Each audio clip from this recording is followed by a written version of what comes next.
fast and the traffic and the birds tweeting and stuff, isn't That's what I hear anyway half the time. Yeah, it's good to hear it. Okay, we've started, so everyone knows each other? Or you remind the names? Yeah. I'm Cliff. Tony? Carl. Kieran? David. Simon. Robin. Yeah, and Bob Cat. And me. There is no me. I'll leave immediately. Yeah, leave the me out of the picture. Okay, so. How many have you taken? Oh yeah, I'm getting a lot of rubbish for this. Yeah, a lot of suggestions to just refuse to speak and wait till he opens his mouth. Well, you've got to take that for a start off. I don't care. Well, if you don't care, don't be frightened at all. I'm not frightened. You know, it's quite clear what my function in life is at the moment, and it is to be here and do whatever's required, whatever in front of me, whatever. Whether it is to wash the dishes or speak on the meeting, if you don't want to do it, you're evil. Yeah, and then actually my mission, kind of self-acquired mission lately, is to find the little tricks how to make him talk.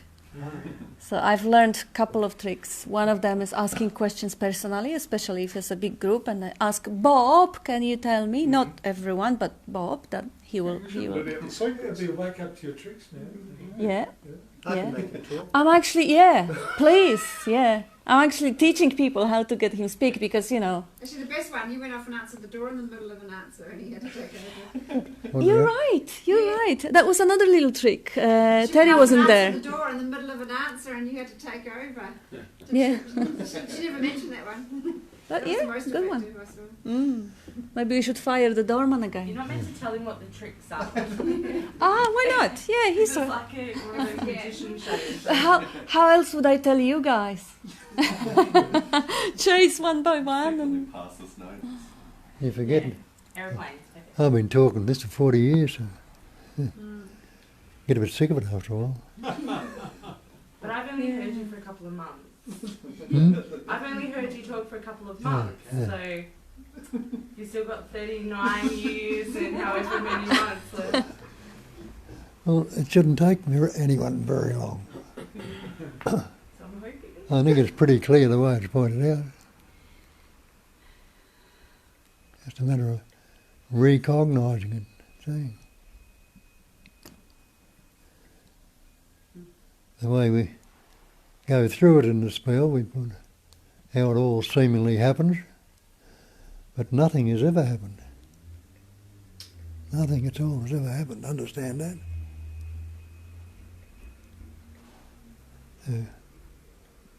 You and I are things.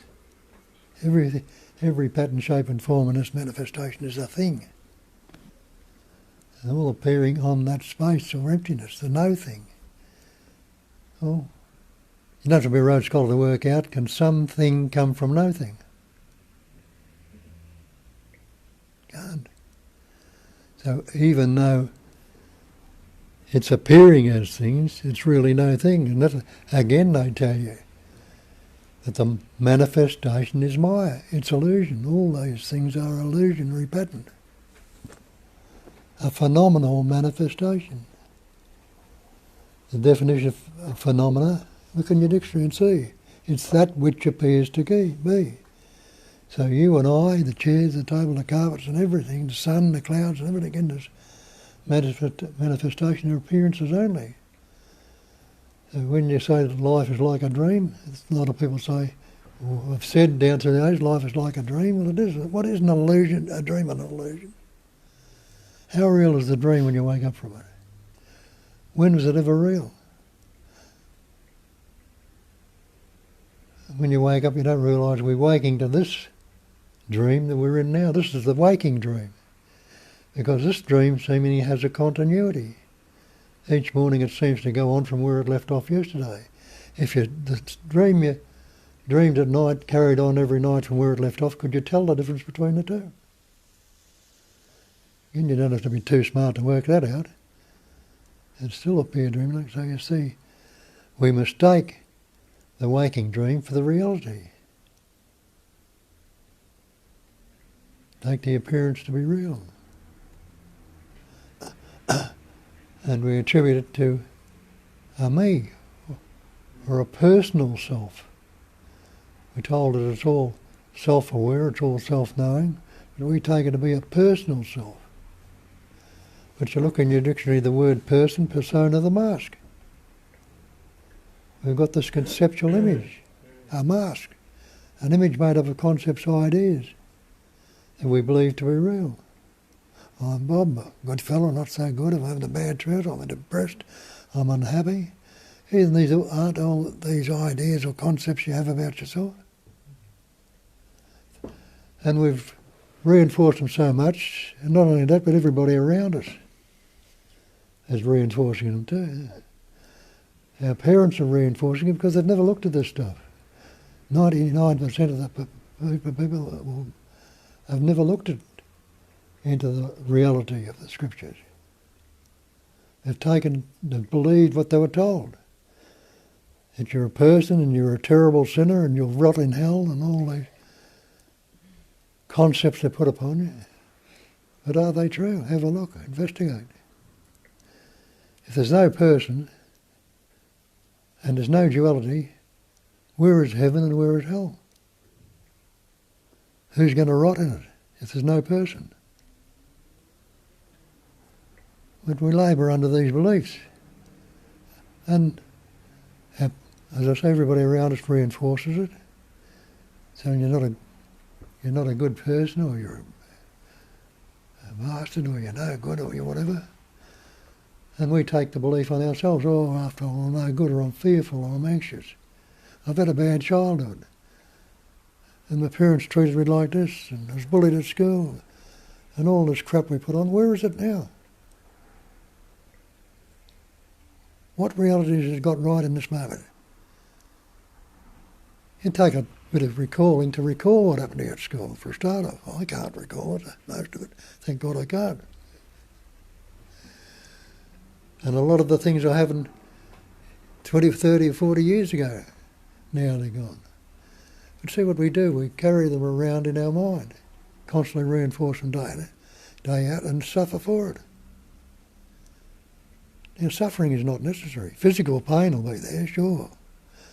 And there might be a bit of anguish and stuff, but the carrying it around and suffering and living in it day in, day out, year in, year out, every time it disappears, we bring it up again, regurgitate it and go over it again. A dead image. It's dead now. Yesterday's as dead as a doornail, last week and last year. And you couldn't, if you didn't recall it, you couldn't say it was there even. It's only remembered when you recall it, because there's no such thing as time. There is no past unless you think about it.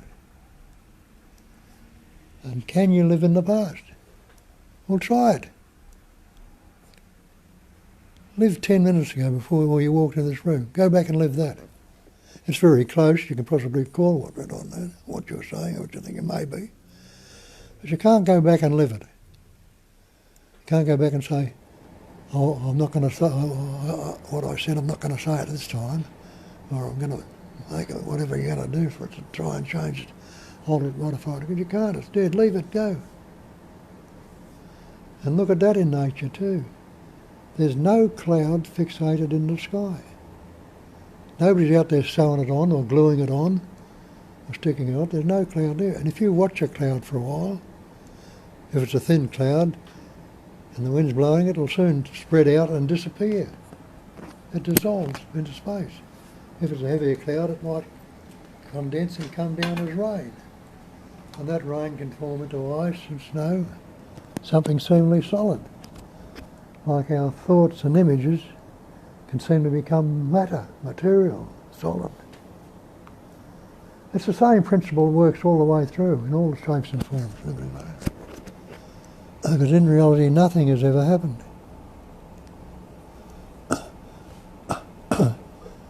And you, whether you like it or not, are that no thing. You are not a thing. And that pattern, shape and form, the nama rupa that you appear as, is no solidity or no substance. Because it's transient. All the manifestation is transient. It's constantly changing.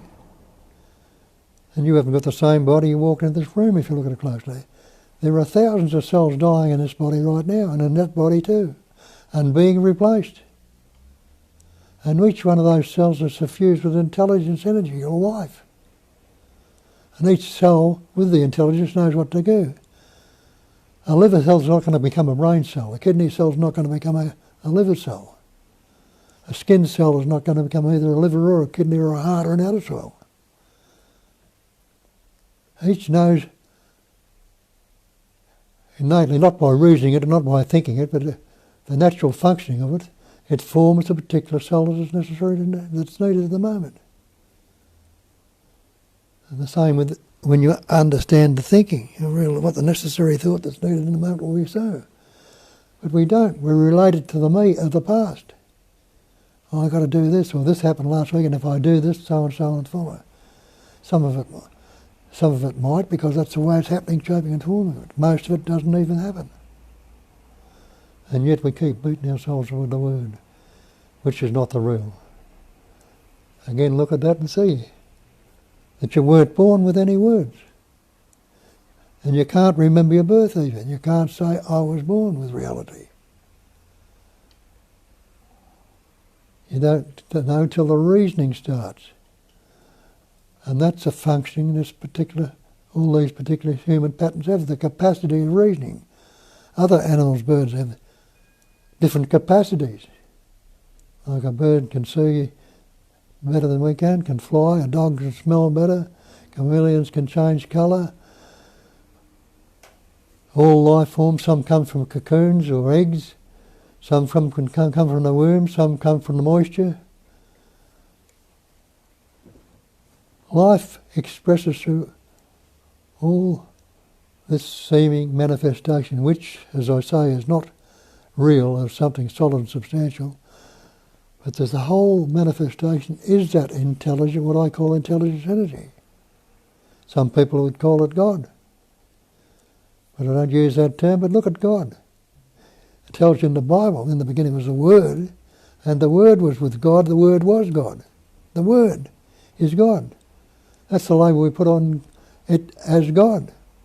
We call the label we put on God in some places. Now, how many different religions have different gods? Using different words for their gods. Shiva, Shakti, Buddha, Maya, whatever there is, and all the demons and everything else. Elephant gods and all sorts of different gods. All made up by the word. But intelligence energy, those words are not it. But they depict it much better. When I mean intelligence, I don't mean your intellects, what you're reading. I'm talking about the same intelligence that's rolling the earth around the sun. The sun's transient, the sun and the earth are transient, constantly changing also. And the earth rolls around space and rolls around the sun, some of the things in space. And just at this moment it's facing, this part we're sitting on is facing away from the sun, so it's darkness. But does the earth know anything about daylight and dark? Does nature know anything about day and day? And when you look at a thing, all darkness is the absence of light. And all the light is the absence of the darkness. There's nothing separate on their own. The light comes from the sun. The evidence. And when it's obscured or when it's rolled around, it's darkness. The darkness is naturally there. Darkness and light, what are they? They're two opposites. And look at the manifestation, you'll see it's made up of opposites. Unless we put the label on, darkness and light, what is it? Well, day and night, winter and summer, silence and sound, movement and stillness. These all are words we've learned. Do you think the cat knows anything about darkness or night? When there's no light there, it'll go to sleep. It'll go to sleep through the day just as easily. It'll wake up and do a bit of hunting in the night because it'll see better, maybe. So it can make use of either. We make use of it either, also. Of night shifts and things like that, do all sorts of things. So when you look at these things, you'll see it's that intelligence energy. When I say intelligence, I don't mean your intellect, I mean that natural state that's living you, breathing you, beating your heart, growing your hair in your fingernails, digesting your food, just the same as it is in nature. It's forming galaxies, forming planets, stars, galaxies, moving the earth around the sun, marking the seasons coming and going. Doesn't that imply that the nature is suffused with an intelligence that's enabling us to do these things? Again, that word intelligence is only a label, but the activity that's going on. And that's all that's going on. It's all an activity. Everything is an activity. There's nothing static about anything, even the so-called time, which is spontaneous. It's got not lasting. It's an activity. The cells that are dying in your body now are being replaced in activity. And what's an activity when you break it down? Isn't it a movement? And isn't an energy a movement? It's a vibration of energy. Intelligence energy, the activity of knowing. In that vibration, the knowing is there. The reasoning, the words are coming together. The words that are useful as an activity. The breathing is an activity, the heart beating is an activity. All vibrating patterns of energy. The earth we're sitting on is energy. It can blow up, you blew this up tonight with 1 million atom bombs or something. And it all, where would it be? Do you think it'd be lost? Every particle would be in space. There's nothing you can postulate or think of could be outside of space. But you couldn't call it a globe or an earth again, because it'd be dust, or less than that. I don't know, I'm not a physicist, I don't know how fine they can break it down to. But every particle would be in space still. And there's nothing that you can postulate could be outside of space. And space, you can't even tell me what space is. Try and grab it, try and cut a piece of space. Do you think this room is enclosed, space is enclosed in this room? Or is space permeating the walls and everything in it, moving further out? There's no separation in it at all. And there's no centre to it or static point. So if there's no centre or static point, can there be a circumference to it? Like the bird, the blind bird took off flying to try to find the end of space. You're going a long way, wouldn't you? All these little statements I point out, all to help people, so-called people, to get a taste of what is being pointed to. But all the scriptural religions, people have taken on board and put their own version of it, have got it covered up again. Putting all sorts of concepts and reasons on it. You can never get it, or you'll never be it. There's nobody who has ever been anything other than it. There's no pattern, shape or form or particle in this matter that hasn't been anything other than that one essence that's patterning, shaping, forming and expressing as everything. So who is to seek and what is there to seek? Who is to become and what is there to become? And have a look at that. Well, what's the answer you'd give to that? Me. It's the idea of me we've taken on. We think we're going to become something if we do these practices and read this book and do this thing. We will become something. And becoming is not being. Becoming implies a future time. And that's what we say, look at these things, investigate time. And see if there is such a thing as time. Is there a past if you don't think about it? Well, that's a good start. When you pause and thought, what can you say about past or future? You realise I can't say anything. But you haven't disappeared or finished without the thought. And is there a future? They're the same thing. You can anticipate and imagine what you're going to do when you leave this room. It'll all be anticipation, imagination. It won't be the actuality. You can't live a moment in the future. You can't live a moment in the past. So where does that leave you? Right where you are right now, present and aware, and have a look at it. Has there been any other time for you other than this presence awareness? When you were a little child, before you can reason you don't remember, but when the reasoning started, weren't you present and aware? And you must realise from that even before the thinking came upon that presence awareness or knowing was there, because you knew to suckle from your mother, you knew to drink or whatever, when you're hungry and tired, all the rest of it. You'd had no words for these things then. But innately you knew what to do, just the same as that innate intelligence energy that's patterning that thing knew what to do in the womb. When you were nothing but a sperm and an ovum, an egg, and a little microscopic particle of sperm. When they came together, intelligence energy knew what to do. And started to form that little embryo, the little fetus that you are today. What were you doing about it then? You think you're running the show, you think you're doing this and having a bad trot. And that's the trouble when we think we're running the show and it's not going right for us, we take the blame and think it's our fault. Load it down on this believed in entity and beat up this conceptual image, make it worse with the words we use. If you recognise and realise it's just a conceptual image and a thought, what's a concept? It's a mental construct or a thought. That's all a concept is. Without the thought, what image do you have about yourself right now if you don't think about it? To say I am this body, this mind, you've got to have a concept or an idea, a thought about it, words. If you haven't got that, what can you actually say? You can't negate the beingness. You can't negate anything at all. It just is. Everything just is. But if you're not using the words, the labels you put on it, you're not relating to some dead image. And that's what we constantly do, relating to a dead image.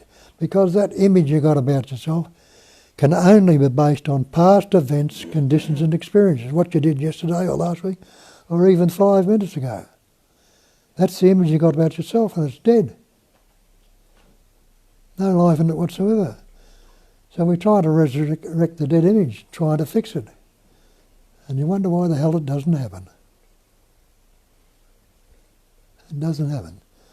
Poor me, I've searched for years and I've been earnest and sincere, and this bloke says, pause a thought. I'm not going to do that. Look at all the time I've invested in this. I might miss it if I pause it now. I don't want to go there. Not going to let go of what has never worked out from anywhere. The little bit of belief they've still got in it, they want to keep it there because they think they're going to become something. There is no becoming in being. I said that before, I'll say it again. And can anyone in this room negate your beingness right now? Can anyone say, I am not?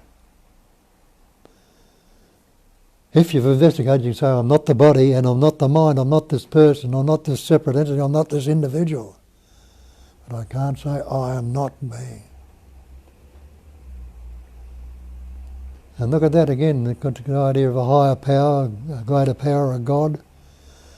But they tell you it's omnipotence, it's total power, not thought power, mind power, any other power, it's total power. Higher power, lower power, total, omni. Omnipresence, this presence we're talking about, it's not past presence or a future present or the next presence.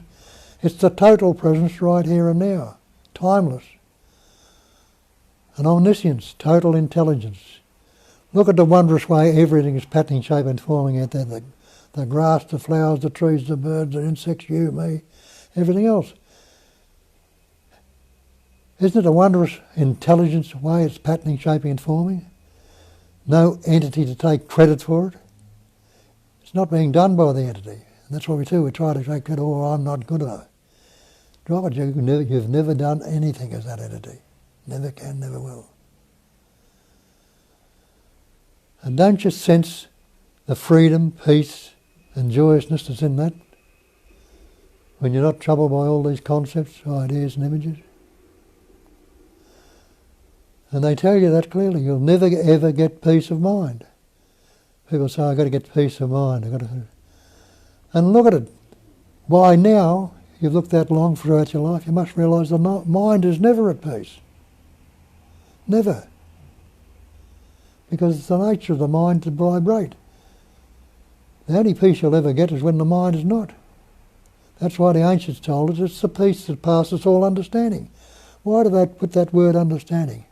Pointing out that it can't be grasped with a thought, a concept, an idea or an image, anything in the mind. But when they're not there, it's the peace, the natural peace that passes all understanding. And you can only and ever and must only and ever be that. Again they point that out. That's a chair, that's a carpet, that's a label, that's a house. Those words are the labels we put on them. We put tags or labels on them. Chair, carpet, house, you, me. I am that. Instead of seeing I am that as pure intelligence, I am that person. Me, Bob, the Australian. And we reinforce it constantly. And it's not our fault. Our schools, our parents didn't learn it. No, they've forced it on us. Our schools don't learn it and they force it on us. And we reinforce it ourselves from then on. Not once or twice, but day in and day out constantly. And they ask you to look at non-duality, to pause it on. Oh yeah, I'll look at it for 2 minutes. I think I'm going to get it. You've got to sit with it for a little while. Persevere with it. See where it's drawing you. You're drawn to it, otherwise you wouldn't be here. It's just as a start where if you're bringing you places like this, where you hear this spoken, or read about it, or go a little bit further than the other practices you've done, trying to fix the me. Because you start to realise, when you realise the non-duality is always talking. If it's non-duality, there's no me to fix, there's nothing to fix, it's the totality from the start. So if you don't have to fix it, what do you do? Recognise it. Recognise it. They call it the cognising emptiness in Buddhism. And when we hear that term, we think, oh, we've got to cognise this emptiness. We've got to look and find and sit with this empty. But don't you realise what they're pointing out? They're pointing out that the emptiness is the cognising factor itself. It has that intelligence of cognising or knowing. It's the cognising emptiness. And the Buddha followed that up by telling that emptiness is form. It's this cognising emptiness that has the capacity of intelligence that's patterning, shaping, forming you, me and everything else in this manifestation. Not just here, but in the total manifestation. Everything in it. Everything, so I say. And the things in reality are no thing. They're just vibrating patterns, shapes and forms that change. And you might start to dawn into that I am that essence, I am that intelligence entity. I am that, full stop. And you realise in the very slightest movement away from it, I've gone back into the belief that there is an entity. I'm saying I and me and all that here as descriptions, words that try to describe something. There's an absolute certainty here that I'm not that body, mind entity. Though thoughts, feelings, emotions, everything still appears in it. But they're not binding on me. It can be enjoyed sometimes instead of latching onto and making when I can. And I can take a lot of abuse and things like that because it doesn't sink in. How's the word going to hurt me? We beat ourselves up words, but when you read the word has no power of itself whatsoever. Someone calls you an arsehole, what's it going to do? You can get all up in arms, oh, you call me that, and go, you can beat the bastard up, something like that.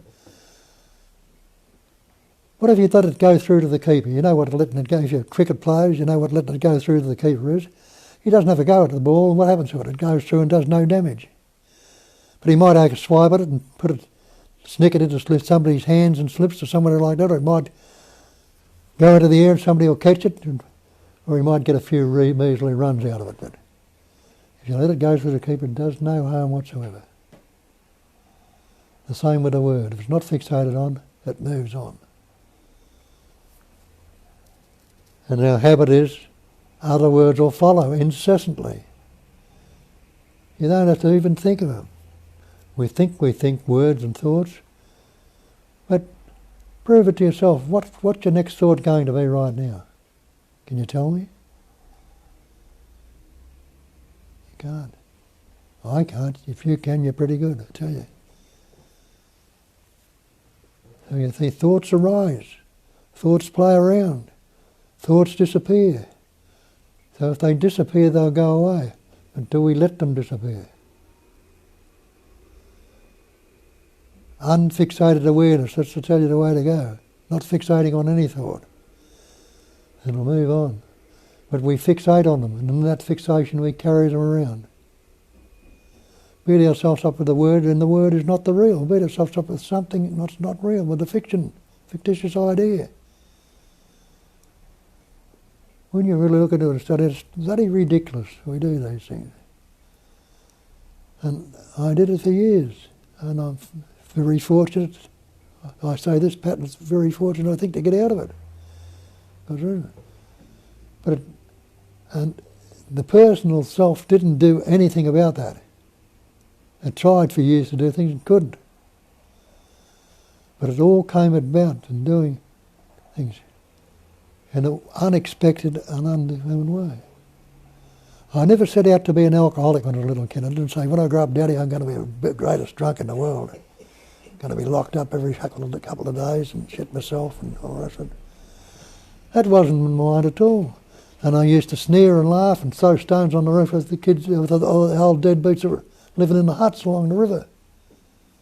And they'd come out and chase you and have a good time with them. I did that, not realising it would happen to me.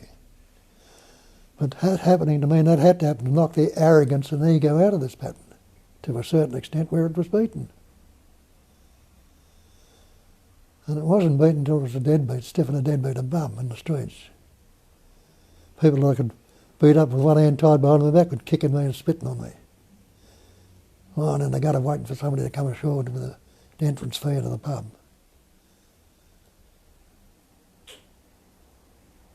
No idea about anything spiritual. I wouldn't have a bar of this God thing or anything else to anything to do with it. Not anything. But it forced me and turned me around and made me look at it through the booze. Went to a fellowship called Alcoholics Anonymous and talked about a higher power that could restore you to sanity. Who, me, insane, the great Bob? No way in the world. I was, and I didn't realise it.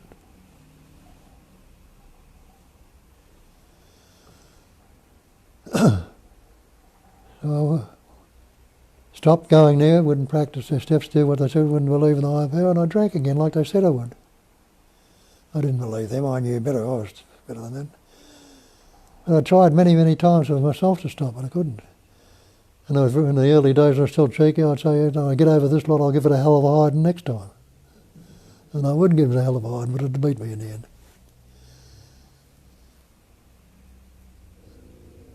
And then, in the finish, I went out and got drunk and finished up in the gutter again, but I managed to get back to the fellowship. Why or how, I don't know. I had no intention of going back. But I finished up at a meeting again. And this time somebody handed a book which was written by a Catholic priest who was an alcoholic, called Sobriety Beyond, and he was writing on the 12 steps. And in the introduction he said, we alcoholics are given a second chance at life. And that's like, wham. Boom. He said, here I am. I've been here before and I got sober, stopped drinking. Well, I wasn't sober in the head, but I stopped sober as far as the alcohol was concerned. And I went out and drank again, and I'm back here again. And I remember two other fellows that had done the same time as I. They went out and got drunk.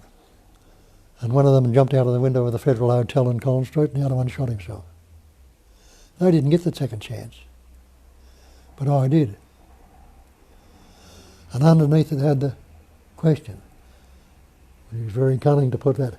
How well do you use that second chance? And it was like another bench. And it came to me then, there's only one way I can use it.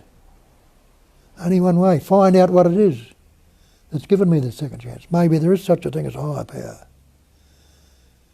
And that's when I started looking again. And being a Westerner, I looked into all the Christian religions, getting up on stage, getting dunked in bars and baptised, hallelujah, and God. And then the Maharishi came out here in 1962 and I went and saw him, heard him talk.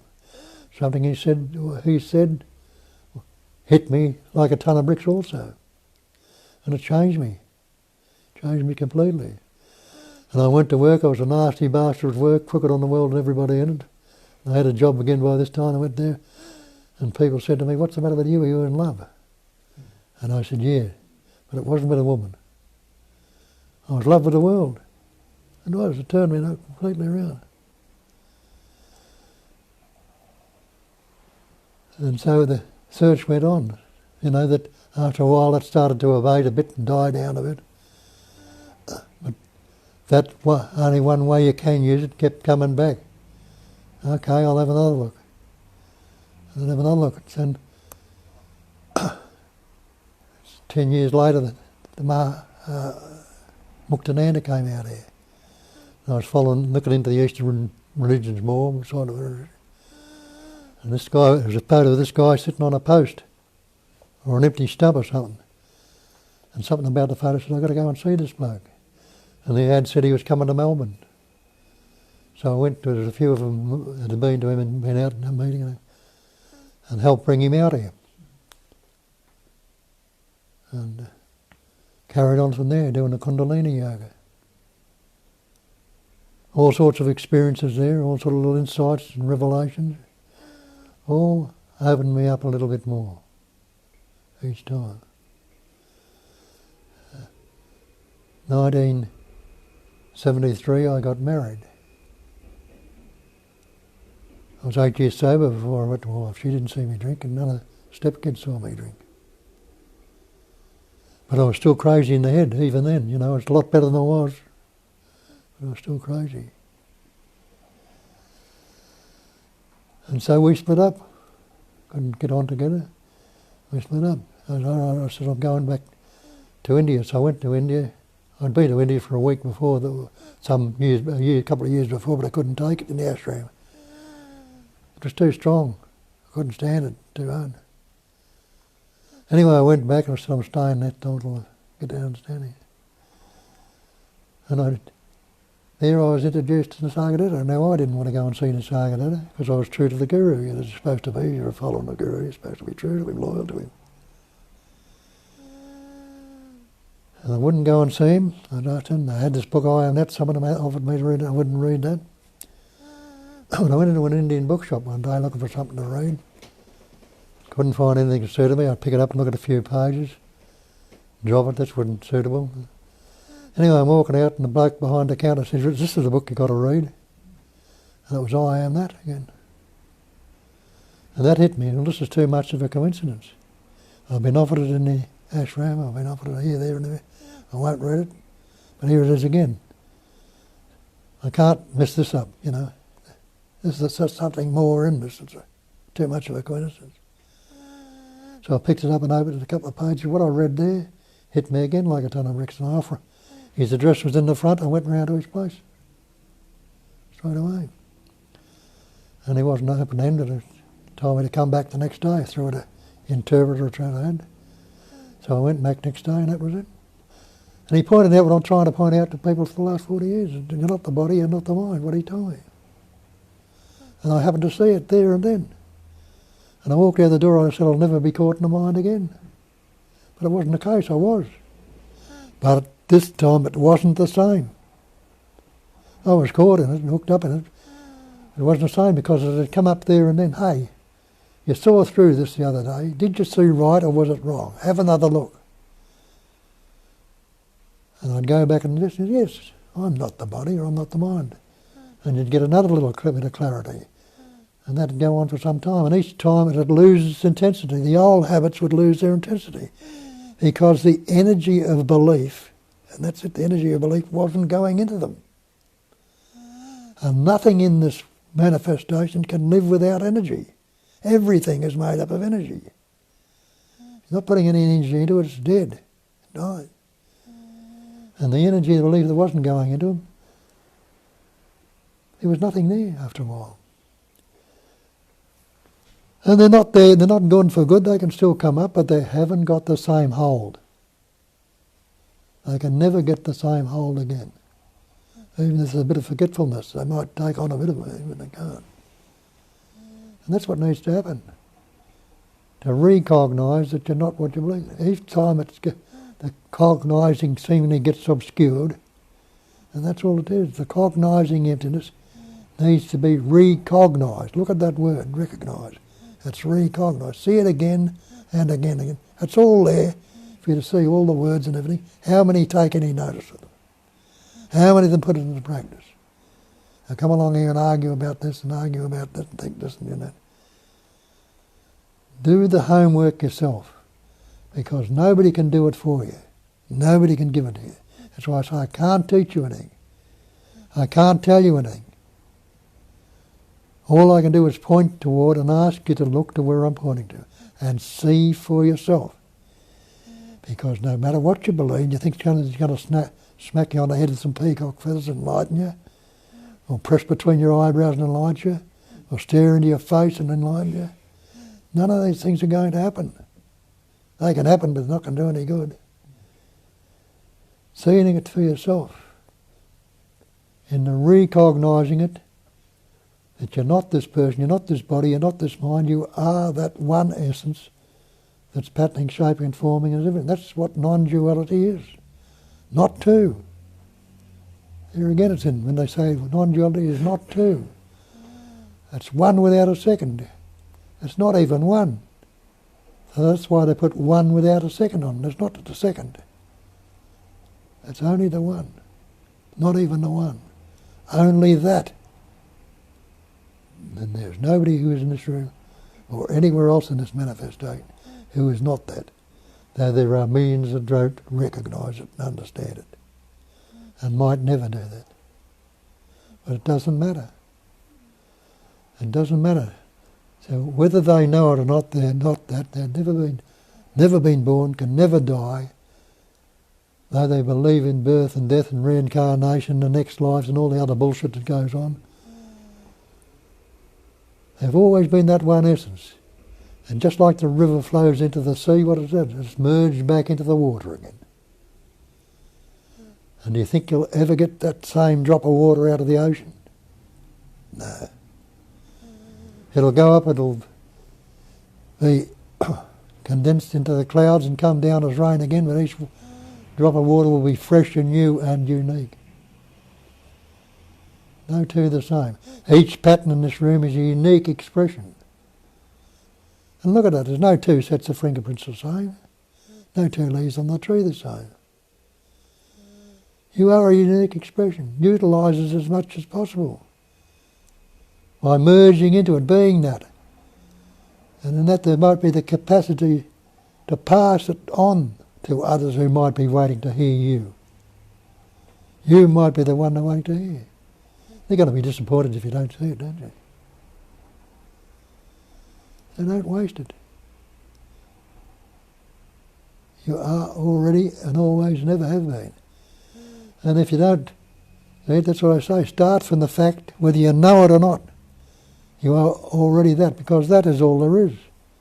Okay, I mightn't see it now, but as that guy says I'm already that, there is only that. I'll keep looking to see what that is. And what can I say about myself? All you can say to put it into words is I am. And isn't that the initial vibration, the initial movement in stillness that they use as the word Om, I am? The primary violation or subtle vibration or something.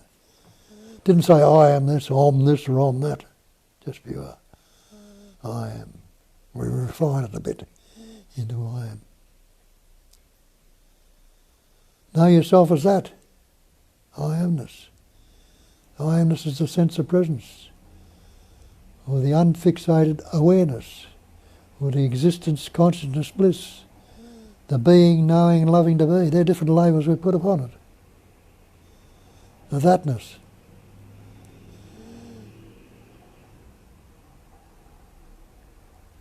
What can you say if you're not that right now? What concept are you going to put on yourself that's trying to make you believe you're other than that? Go on. Any questions or any doubts? We'll get into it. Kat will give you a version of it now. I think it's time for questions. I think it's time to engage. And yeah, you actually, Bob, has given you the shortcut of last 80 years, I would say. So you missed out on 40, you got 80. But yeah, just dig out stuff, because when he is in the mood of talking, we don't want to waste it. That's it. It's like when you talk about everyone keeps saying like don't seek, yet I feel like everyone has sought. I don't even know what's the right word. This is a very And good. so I've been, I think I've had a bit of frustration, like in, just in the last week, with that idea. Yeah. No saying don't seek. Mm. I Seeking can't will help happen. but do it. You But can't don't help relate it, to yeah. seeking to a seeker. That's the problem. Just the same as seeing. You're seeing right now. And you say, I see. I see the chair. So you've divided the seeing into subject. The thought I see becomes the subject, you.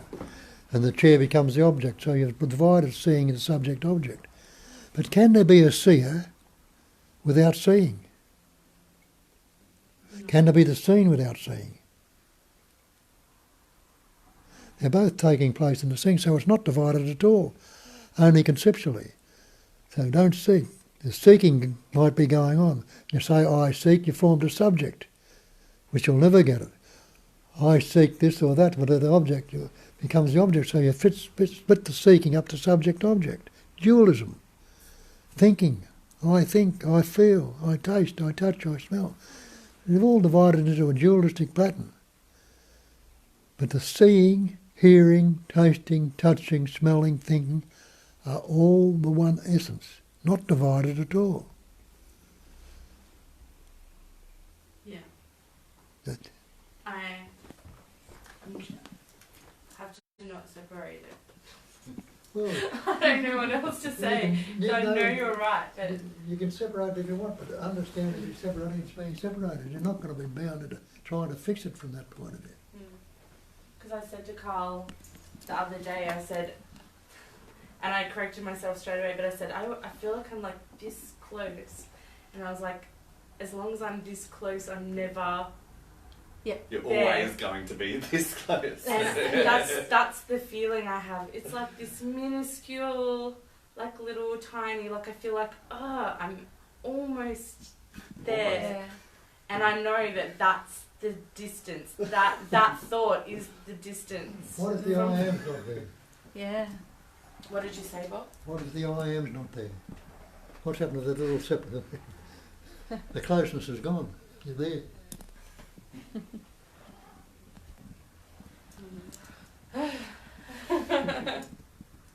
Yeah, but if you really take on board that there's no possibility to grasp it in the mind, then, yeah, as you say, you can always feel that you are 1 millimeter, or just you untangled 90% of that damn knot of life. You understood almost all of it, and now it's only to persist and get the last grasp.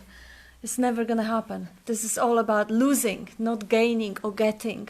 There is no understanding to be got, to be had. And that impending doom feeling from last week, remember?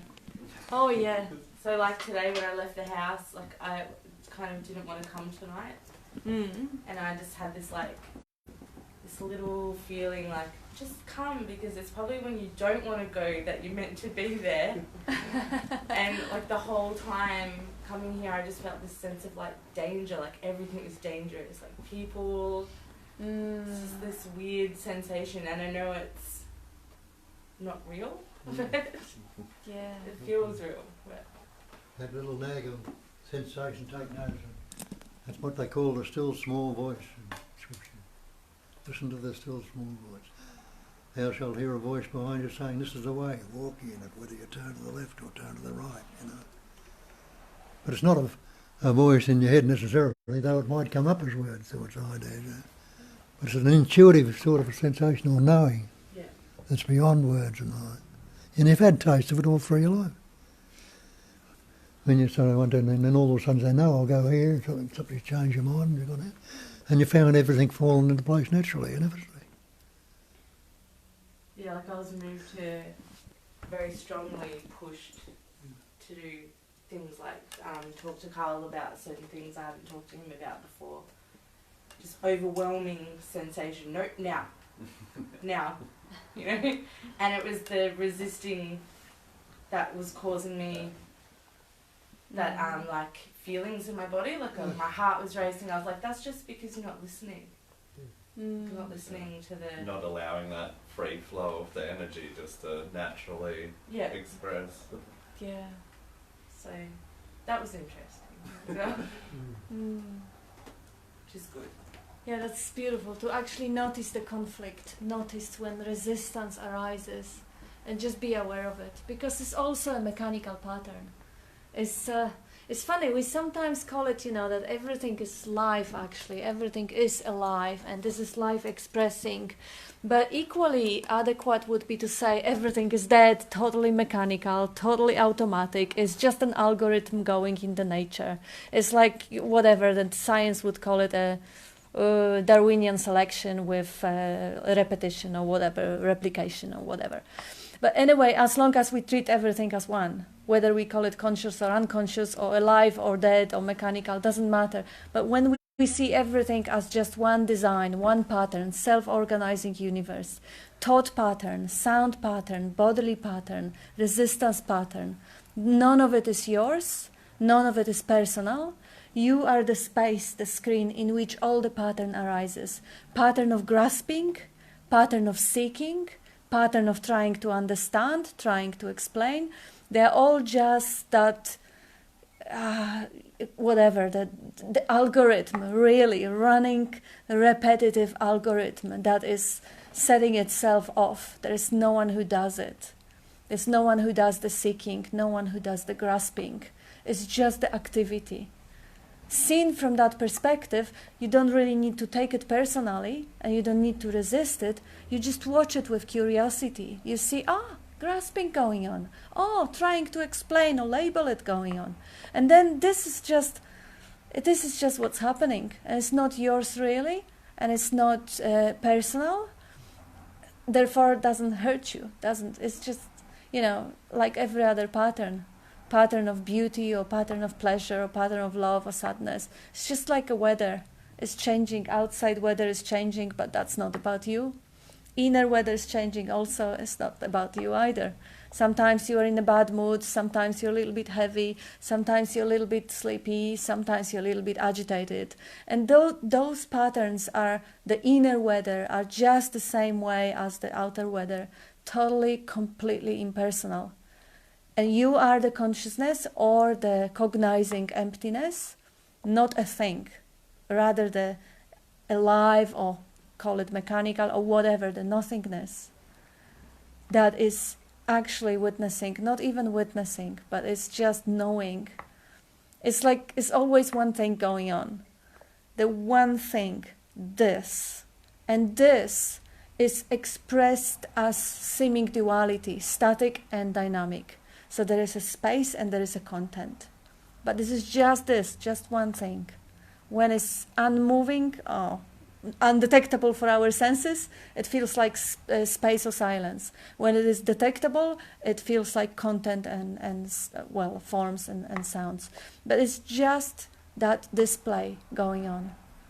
So now out of this display, we formulate, not we, again, this is a pattern that we were conditioned. We were actually taught as children to create that relative self or that reference point. And we embellish that reference point throughout life. And then we translate everything as relevant to this relative sort of a fake self.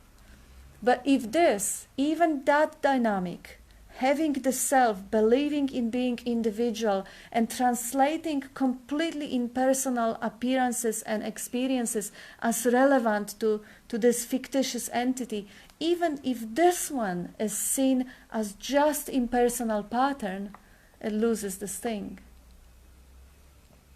And everything is simple, it's just stillness and movement. And they're all one, it's just detectable movement and indetectable, depends on the senses. And did everyone, this is probably a stupid question, but... No stupid questions. Well, there are.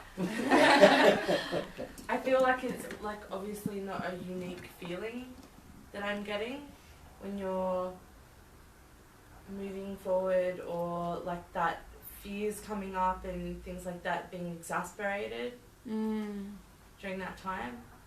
Yes and no. Yeah, absolutely. Yes and no. It's impersonal, so it could be generated in any sort of a biological computer, and at the same time is as unique as every snowflake, because that intelligence never repeats itself. Yeah. So you could find people who were going through the same, and they would mirror, even as you are telling the story, I can actually experience mirroring the same sort of a fear, but at the same time it's completely unique and fresh and new. But it doesn't really matter, does it? It is what it is. It's juicy, it's intense, it's amazing. If you see it as amazing rather than that as something that you want to move, get away or suppress or get rid of, then you have this childlike curiosity about it. But of course, if it's threatening, then survival instinct kicks in. And then you can actually watch the survival instinct in action. I think that's what's happening. I'm noticing, like, the sensation of, I think I hit the nail on the head the other day, that feeling of the rug getting pulled out from under your feet. So, like, just when you're about to, something positive is going to happen, it's like, the world's going to pull that rug, and I'm going to be punished for some imaginary thing, and I'm always going to be that close. So that's the feeling, future. And it come out in the respect of, I'm going to figure out who we all are and what we are, and I'm going to die before it happens. That's the ridiculous thought. And so, like, but coming up as a real feeling, like, maybe I'm going to get cancer, or I'm going to, like, it's just this, like, ridiculous hypochondria. And beat yourself up with a word if you're doing it. Yeah. Yes. And I'm yeah, you're exactly right. But can you I'm acknowledge... lucky I have him, because he goes, no, it's not Look true. at your sensations, you know, your so-called feelings or sensations. That's all they are. What's anger? It's a sensation. And there's 6 senses: seeing, hearing, tasting, touching, smelling, sense. You get the sensation that stirs up the body that calls one anger. How do you know? Where'd you get that label from? Your parents might have said, oh, you're angry, or somebody else has told you, or you got the label yourself, oh, I'm angry. So you put that word anger on it, oh, I'm angry. And then as soon as you say that, you've loaded yourself down with all the previous angers, and it becomes something really. Next one might be fear. This one is fear. I had this before, and senses the body this way. We put the labels on them for something instead of seeing fresh and new sensations. What happens if you look at it without the label, tested it out? What is this sensation? Is it fear? What's it happening in my body? All this, what it's doing to your body and all this, or seemingly doing. See if you can find it, what it's there, you know. Without the sensation, without the label on it, it's nothing. Do you think usually the sensation, because I know that you can feel like the thought comes and then the sensation comes, but do you think sometimes, or all the time, that most of the time it's the sensation first and then the mind is very quick to label it, or do you think sometimes the thought can create the sensation? Well, the thought might create it, might work out either way, but it's creating it. If it's created, what's it creating from? The word fear that you've got a concept about. Yeah. Oh, this, I'm going to be frightened of this, you know, you might talk about it before. And you look around and you see, start to tense up in the body or whatever it is, Yeah. And also see how quickly the mind jumps in and wants to figure out what is first. Is it feeling? And another thing that I would acknowledge, because it's maybe worth it, when you have all that fears about not figuring it out and about the future and dying and all that, just acknowledge the beauty and the adequacy of the imagination, how you go into that future thoughts, imaginary thoughts, and not only they superimpose completely new, furnished, well-furnished, greatly detailed universe over this moment as it is, but also they actually induce the chemical reactions in your body. There is a cortisol going on through your blood. The oxygen is deprived from inner organs because it goes to fight-flight effect response. So it is the beauty of that creativity, of that intelligence, which is presenting you with a thought, and that thought is so detailed and is so well designed. When you see the magnificence of that very process, You will be less concerned with the content of the process, but you will just love the whole process. Like how the thought, one thought, can actually completely change biochemistry of your body. One thought can drive you to alcoholism or to suicide, or can cause erection in a man, or can make people do bad things. I mean, gosh, this is the brilliance of that intelligence, of that life expressing. Rather than focusing in a content like, oh yeah, what if that is true? Well, is it happening right now? No. So it is imagination. This is the first distinguishing, like really waking up to what is happening within present moment, hearing, seeing, tasting, touching, smelling, and what is superimposed in the imagination. Every thought, every mental image, every concept is imagination, including the past.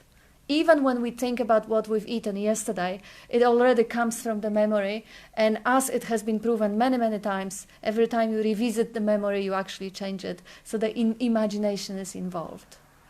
So it is not there, not here now. Yesterday's dinner, not here now, even if I recall it as a thought. Or future, what is going to happen if I'm that close and I'm going to die, I'm going to get cancer, I'm going to this. It's not going to happen.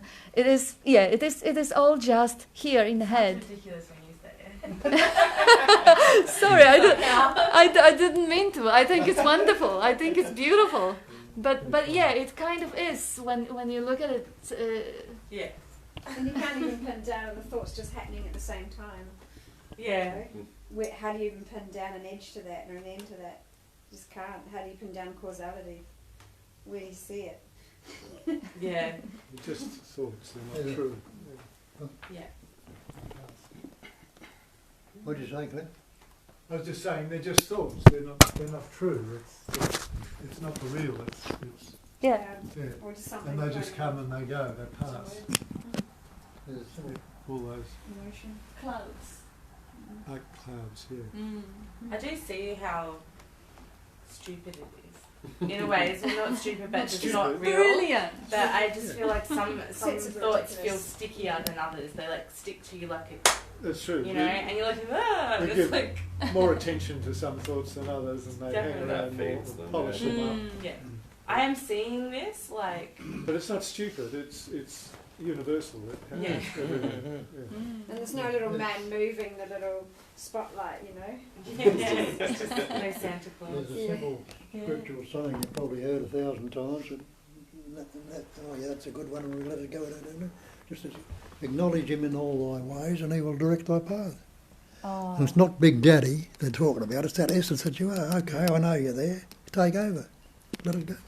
I was going to ask you about this quote when you first asked question, because what was it? Acknowledge. Yeah, I kind of tend to When you misquote mentioned it. acknowledge, it reminded me of it. Yeah, actually, yeah. Acknowledge thee in all thy paths, All thy ways. all yeah. thy ways, and it will direct your path. Because that intelligence is actually expressing us everything, even the thoughts. Even your thoughts is that intelligence. The body is that intelligence. Is the God is everything. Is completely every error, every mistake, every piece of suffering. Someone said, you're being lived. I heard that. Yeah. You're being The lived. living's happening, there's no you. And that is none of your business. Really, what's going on? It's just all God's business. God is making mistakes. God is drinking a tea. God is doing Holocaust on. Yeah. Well, I wouldn't use the term God. Because Oh, no, of some course us not. are conditioned to that term, what we think God is. Yeah. It was just paraphrasing, because the acknowledge thee in all thy ways is biblical, isn't it? It is from the Bible. Yeah. So that's why I kind of use God. But of course, God has so many ridiculous connotation of some external agency far away, and yeah. So it's I love my Spanish friend, she goes, oh my dog. oh my dog. Takes the seriousness out of it. Yeah, You know, yeah. you were saying in Oh my this. dog, your legs are crossed, Bob. Yeah, good. Next. You- Thank you, Oh my Tony. God, your legs are gross. Spies everywhere. Okay. Bob, you were saying in the spiel about, in the beginning there was the Word, and the Word was God. I've never really understood what that little raid was all about, but you touched on it. Like, is that really saying that that word God just represents God? That the word's not the real.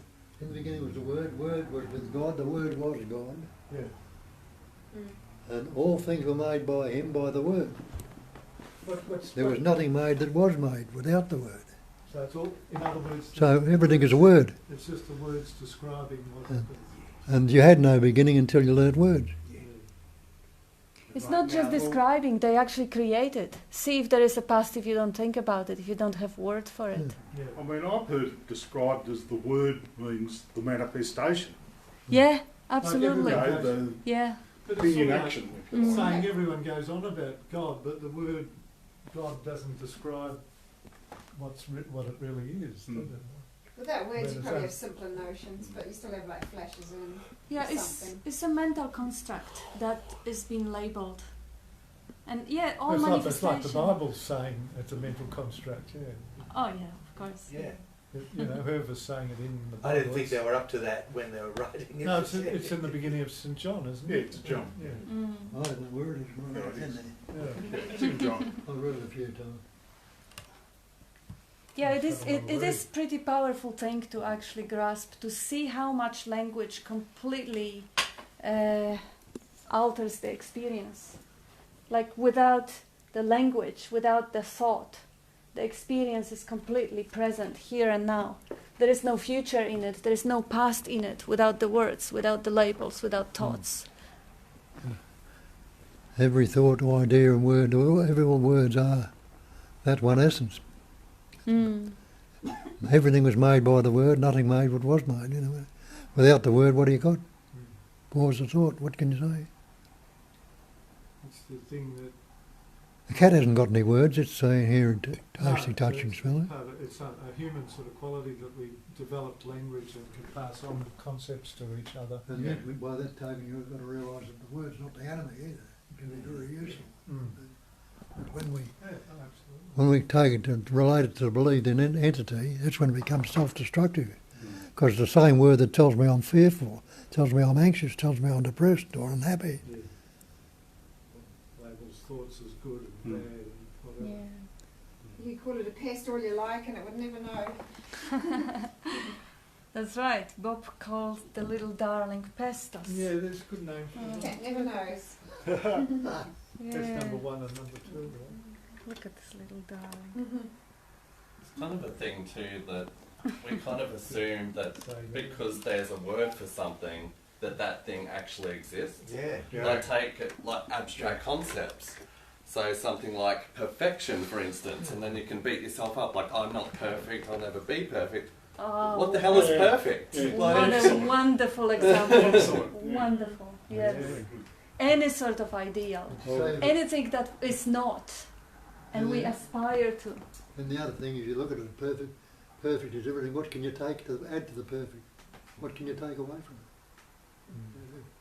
The same with the absolute. What can you add to the absolute? What can you take away from it? So it's always, it never is absolute and perfect. And they pointed out, Buddhism, the great perfection is non-conceptual awareness. When we're not using any concepts, we're not trying to damage the perfect then. And the cat just says meow, meow, meow, all these humans meowing, meow, meow. It's as good as any word as ever. Any word ever. My darling kitty.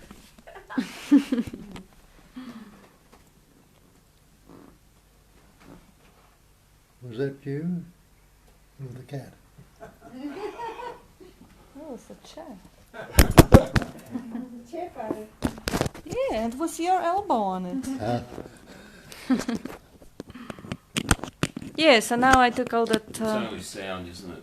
Yes, Words, they're only Mm. sound. exactly. Like See, words, vibration. It's like- sound, sound's a vibration. Yeah. Vibration's a movement of energy.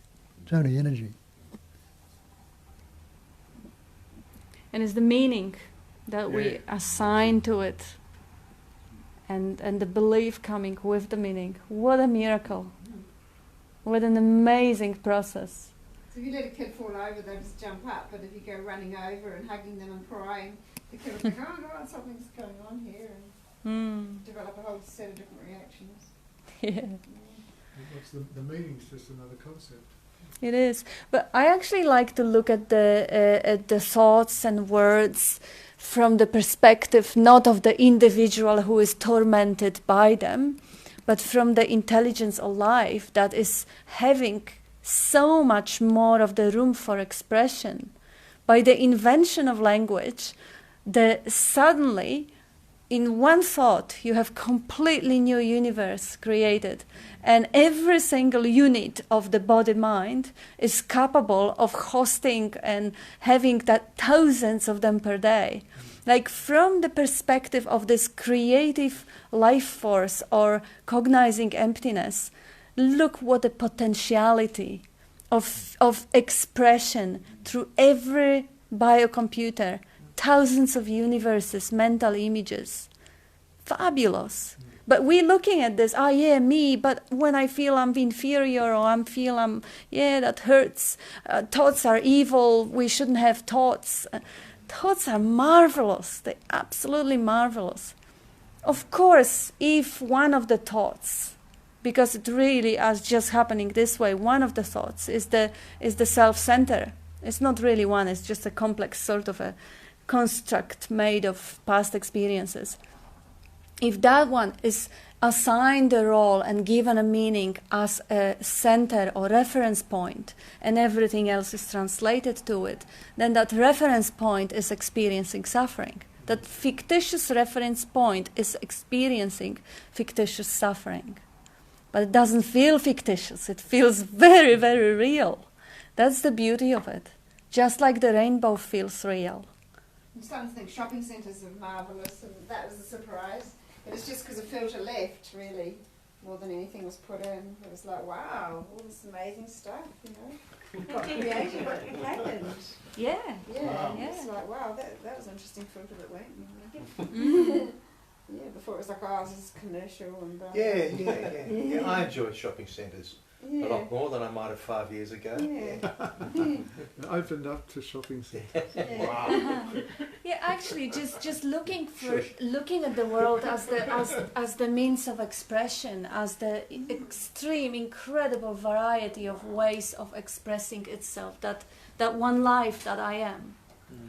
Then nothing needs judgment, because we are conditioned. Oh no, this is consumerism. This is evil. This is bad. We should despise it. Says who? Another thought. Some incredible stuff that went into anything, really. Yeah. That you're looking at.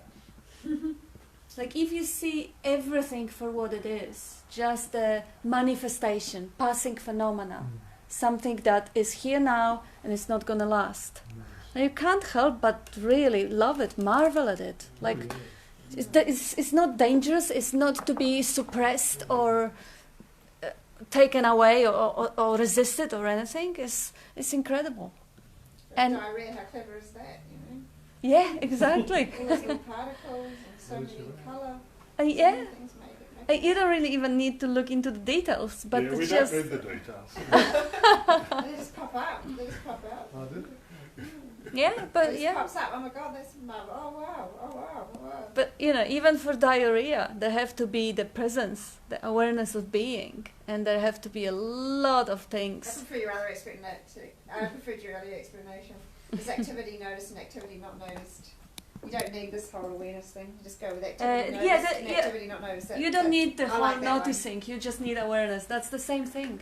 You just like different word. Noticing is awareness. I don't have to notice any of it. It's just popping out. Yeah. But whether the popping up There's happens, no noticing of it. It just pops. yes. But Stop there. exactly. But if there is no knowing of it, there's no pop. Don't know. Don't have to Yeah, think exactly. About that. You don't know. I That's it. have to create that argument. If I don't create the argument, there's just pop and that's it. Yeah. So basically, you just simplify the awareness of presence to presence. But it's still the same thing. Just activity. Yeah, I like whatever. the description of just activity. Doesn't matter which words you use. The word is never the thing. You may think you have better words than others, but they are all not a thing. Just activity. Yeah. After that, you're thinking. Yeah. Well, not you're thinking, but thinking occurs. Even activity is just a word. It's not it. Just blah blah blah. whatever. thinking. Yeah. Whatever. Thinking's just activity. Yeah. Yeah. But if no meaning making happens at all, there's just the awareness concept just never shows. Never shows. Yeah.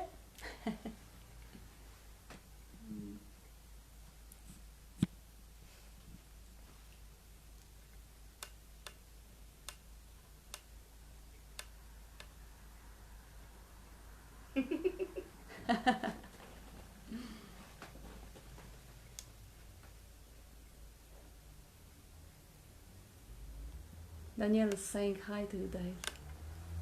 Danielle. Yes. Wave to her.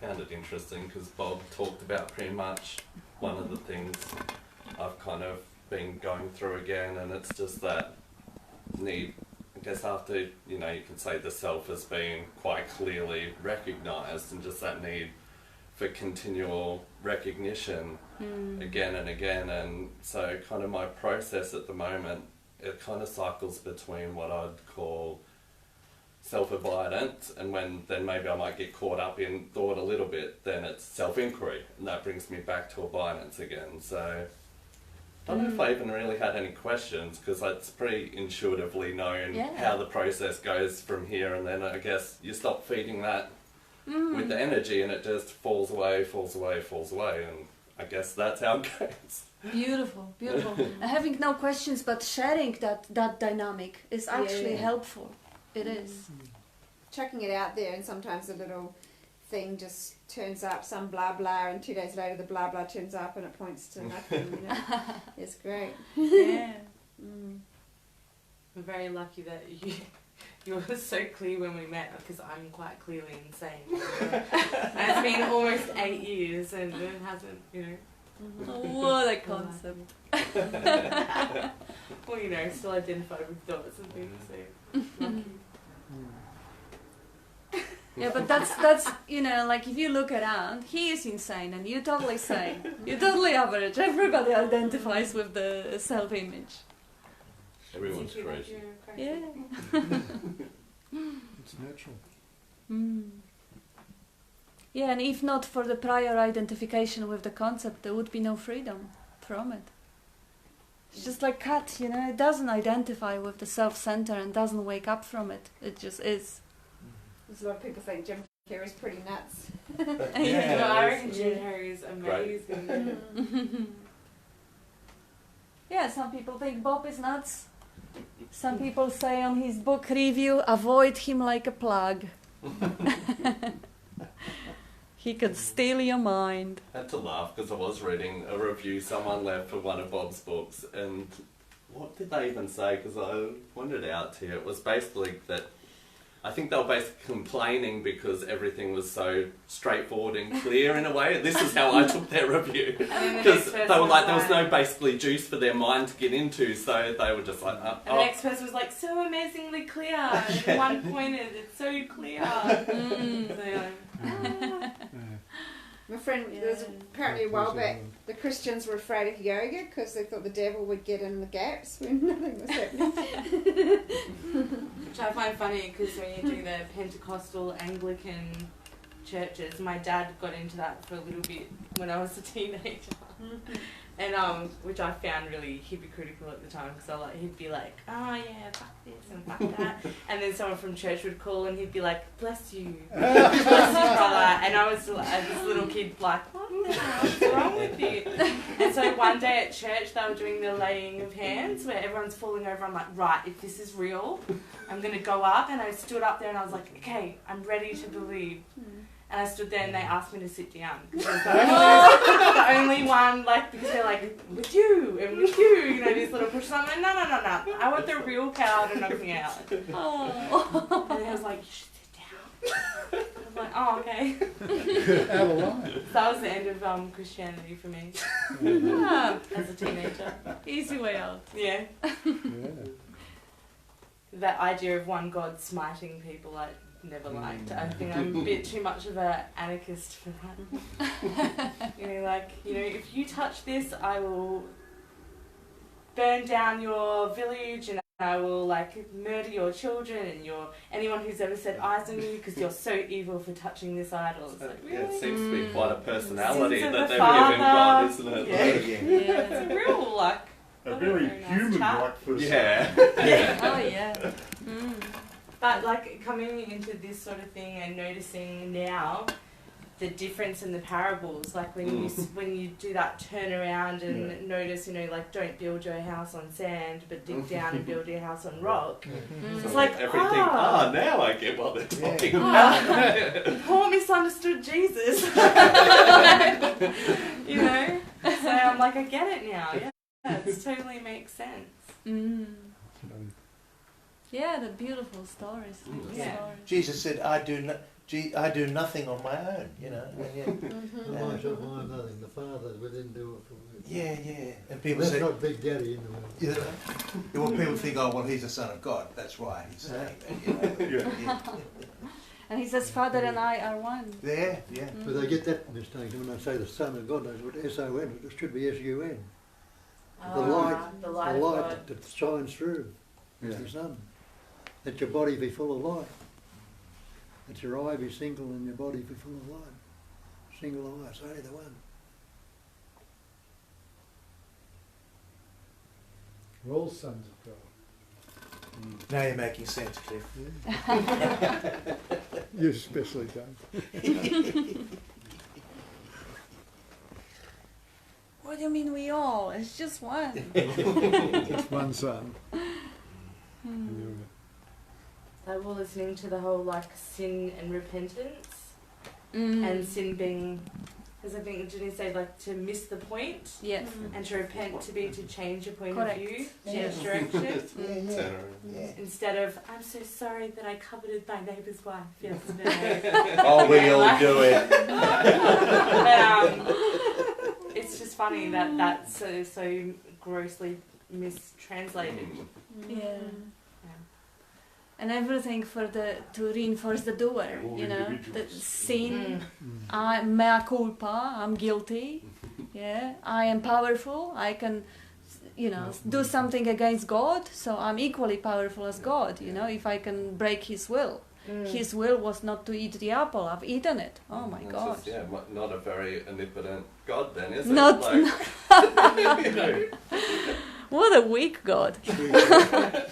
Jacob, who was fighting with angel, he says to the angel at some point, if you're not going to give me the blessing that his brother was supposed to get, then I'll fire you, I'll change you. And he got the blessing. So the God was actually obliging. Yeah. Of course, that's twisting the analogy. God's like, okay.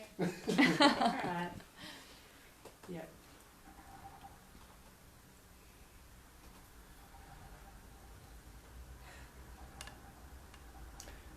Hi, Danielle. Is Danielle in Holland? I don't know where is she. Go Wi-Fi. Yeah, she's probably in Holland. She's watching this from Holland. I think so. Yeah. Yeah. Okay.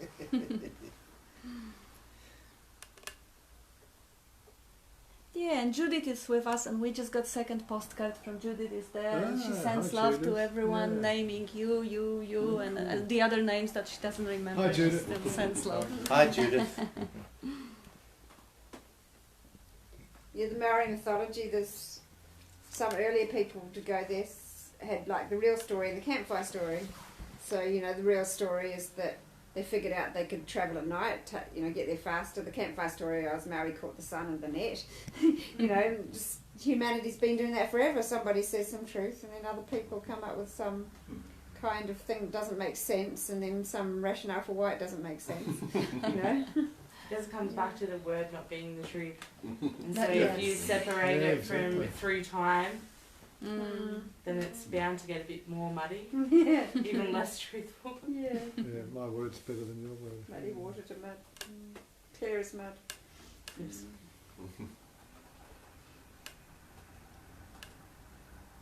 Even you see like one umbrella religion that comes from the teachings of one awakened kind of person come about, and then even within that religion, then they all interpret the teachings in their own way, and there's a myriad of different schools within that one religion. It's just insane. All words. Yeah. All words. Words made flesh, and suddenly there are 1,000 religions out of one. It's so funny watching this video the other day, and someone's explaining different schools of non-duality, and as it's explaining each one, I'm just thinking, he's saying the same thing. I'm like, I even understand the minute little distinctions that he's even making. It's like, if it's non-duality, it's the one without a second. It's how can there be different non-dualities? Like, Exactly. Three different non-dualities. Maybe it was a second without the first. That was second without the first, one without a second. Really getting And then how they don't, and the it's third really one. clear which is which. Really clear.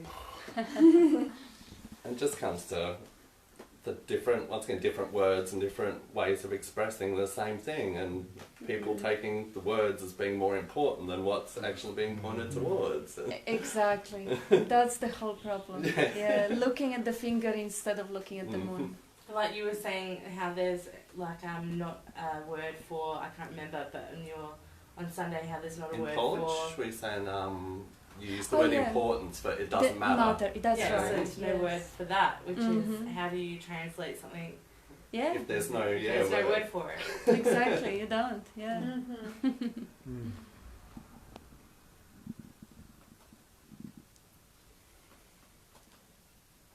They just don't exist.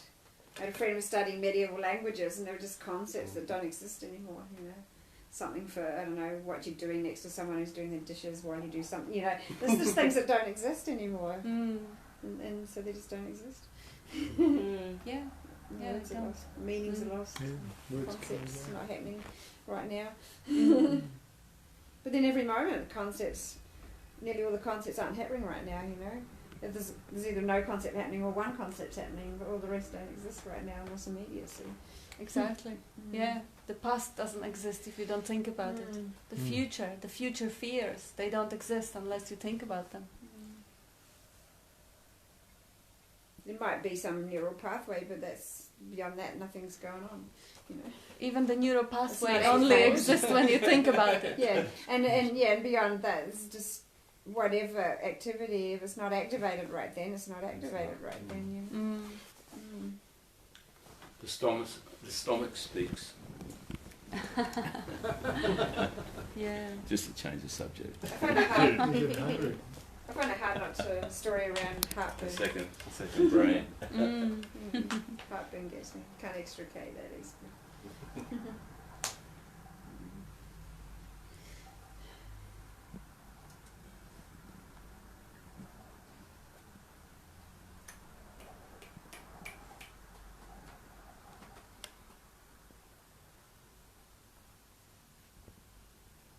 That's the language that the cats speak.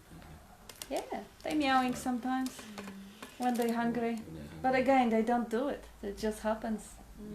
That's amazing. That's another thing that is actually quite amazing to watch. How everything just happens. How nobody does anything at all. Like the animals are easy and obvious one. But when Tony mentioned heartburn, she doesn't do it. It just happens. And sometimes it doesn't. And the thoughts, they also just happens. The sounds just happen. Everything just happens. So how could that be personal in any ways? Just watching manifestation happen, mental images happening, like daydreaming. We can often catch ourselves, oh, I was just fantasizing about this whatever vacation or whatever. Or I was rehearsing the conversation that is difficult in the head. The daydreaming, it just happens. Nobody does it. And then we often say, I got caught up in the thought. Who got caught up? There's nobody to be caught up. It's just the persistent, strong, charged thought, which is almost like a, well, as I said before, it's another channel for expression. So it's almost like a form, thought form. It just took the screen. It just stole the show for a moment, for a minute or an hour or whatever. And then something else stole the show. And then something else, the feeling, the emotion, the forms. I just got caught up as the next show stealer. Yeah, and then and really nobody gets caught up. It's just the screen and the content. So sometimes the content is a persistent story that runs around the center that is me. And it feels like it is a personal, it feels like there is a me. Of course it feels real, just like the past feels real. Like how real it feels that yesterday I was at work. My gosh, of course I was at work. They paid me for it. I bought the lunch today for it. Yes, it's real, but no, it's only in the imagination, which I'm actually recalling right now. Right now is the only time there is. There is the only reality. The whole past exists right now. That's the omnipotence of this manifestation. The whole past comes into existence, and it has been seemingly lived for last 40 years or 40 million years in the case of the globe or whatever. But it's all just right now. The time is invented by the mind to organize, to make sense of the richness of that appearance, of that manifestation. Is so juicy and so rich and is so multidimensional that it can't be grasped at all. But to make it simpler, the senses invented the space and put out the appearance in the space, and the mind invented a time so it can pack up more of that magnificence and kind of have a glimpse of it. But really there is no time. Really, nobody have ever experienced yesterday other ways than just recalling the memory in this eternity, which is the moment now. And it feels so real. That's the point. That's the point. That's the brilliance of it. It feels that my body was growing for 40 years, and it is this shape and this size right now because of all the prior growing that was happening.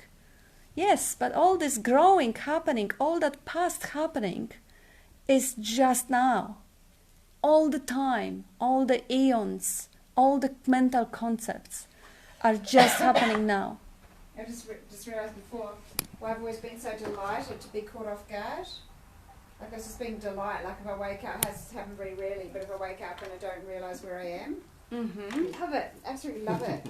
Or catch myself, you know, I haven't done something I didn't expect to do, like jump out of bed when I didn't want to get out because it's too cold. Just love the spontaneity, seeing spontaneity really unfold. And obviously because I love the gaps, you know, I love it. And now I know why I always love that being disorientated or discombobulated. The Australians use quite a lot as a word. Yeah. Yeah, that's a blessing. Because it's the gaps, you know, and I've always loved it. Yeah, that's a blessing, because very often people react to disorientation with panic, with hysteria. And I remember my own experiences that, nearly killed me. I thought I'll jump off the window because suddenly I had an insight into 1,000 universes at the same time, and I could not possibly make sense of it. And it was so frightening, because we were also conditioned to actually make sense of things and understand things and find security in seemingly understanding it. Until the point that we would even put the label on something and we would think, we know what it is now, there's nothing to fear. Never had that drug? you never had the fear of monsters under the bed or something? I suppose I didn't have those, but just not that's where I am and what's going on in life. Yeah. And that's beautiful, to actually find comfort, to be able to find comfort in not knowing. I'm not sure where I don't know. It's kind of confusing, but I'm still breathing, and it's still all right. It's okay. Yeah, I don't know. So what? It's actually cool. It's to be able to relax into the not knowing. It's a rest from life. It's a rest from expectation. It is rest. Yes, it's rest from the turmoil in the head. It's rest from that, because the head, the trying to grasp and understand, is trying to avoid feeling uncomfortable feelings. It's running away from the gut feeling into the head for explanation, rather than just fully embracing the feeling without even calling it uncomfortable, but just being with it. And then very, very soon, it's not going to be uncomfortable. It's going to be, as Tony says, it's going to be lovely. Interesting. Just staying with what is, rather than trying to run away to what isn't. The explanation, justification, or or whatever, resistance, anything. Just not that as it is. No, no good. It's something else. Just, yeah, that's it. We think that we can control it. Oh, yeah. And then we try 1,000 different ways of Yeah, methods to try and control Mm-hmm. the uncontrollable. That's right. And how painful is that? And how hopeless is that? It doesn't work. It doesn't work. It actually makes things worse. I mean, it is contradictory because if we say it doesn't work, it means it does nothing. But it seemingly does make it worse. Because if I run away from what is, that is a lot of energy wasted. And the present moment, the aliveness is wasted. The habit pattern is strengthened of running away. So a lot of byproducts of it are actually making it much worse. It's like cogs working without waiting for the oil. What It's like cogs working without waiting for the oil. Cogs, you know, the wheel with the teeth moving around each other in the machine. Ah, yeah. Yeah, they're waiting. They're working without waiting for the oil. Mm-hmm. Sorry, it might only be a half metaphor. It's time. Oh, Bob is saying that it's time. Wow, Yeah. it ran over. Time. Okay, you have any last word? Oh, not that last word. Okay. I asked if he has any last word and he pretended he's dying. It shows his tongue. No, that's right. Not last word. Okay, so thank you very much. Thank you. Thank you. Thank you. Thank you. You too.